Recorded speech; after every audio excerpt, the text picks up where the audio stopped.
Part 9, The Fire Next Time, inspired by Joel chapter 2 verse 28. Scene 1, The Call at Dawn.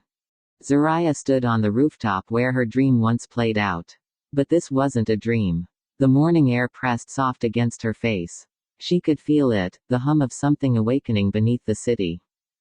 Layla stood at her right, scribbling into her journal. Nia hummed a quiet melody on her left, her eyes toward the sky. And behind them was Rose. The same Rose who, just days ago, had been bound by fear and shame, now standing free. But the wind wasn't whispering anymore. Zariah closed her eyes. And there it was. A word she didn't hear with her ears, but felt in her bones. Justice. She opened her eyes and whispered, "Justice." Layla paused, pen mid-stroke. Nia slowly lowered her hands. Rose tilted her head. "Whose justice?" Zariah shook her head, swallowing the weight of the name. "I don't know. But I think she's waiting." Scene 2, A New Flame Awakens. Miles away, on the south side, a girl named Justice sat in a foster home bedroom she barely called her own. The sun leaked through her broken blinds, landing on a flickering candle sitting by her window. She didn't know why she lit it, maybe because the silence felt louder today. Justice stared at the candle's small flame. Something inside her cracked. Her eyes drifted to a worn Bible half covered in dust. Left behind by some social worker who promised she'd find peace in God's Word. She never opened it. Until now. Her fingers trembled as she flipped it open. And landed on a verse.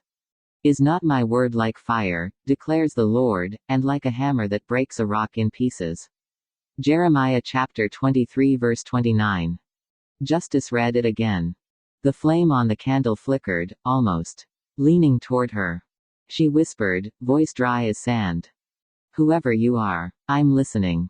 The wind stirred outside her window.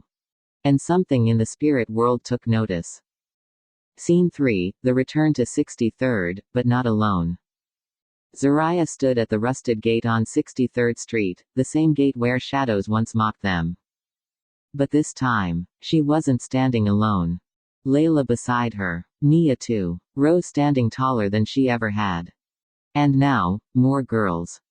Some from school. Some from the block. Some they never even noticed before, until today. No leaders. No followers. Just sisters. Brought together by something bigger than fear. Zariah looked down the street. The enemy thought it could own this corner. Thought it could own this city. She stepped forward, voice strong. "We're not here just for this house."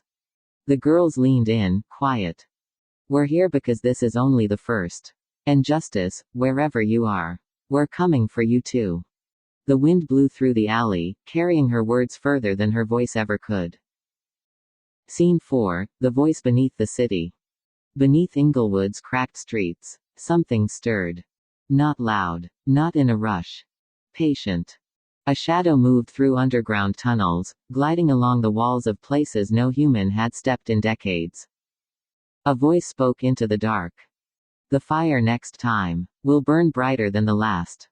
A pause. "And not all who carry flames will be for the light." The shadow vanished. But the war for justice had already begun.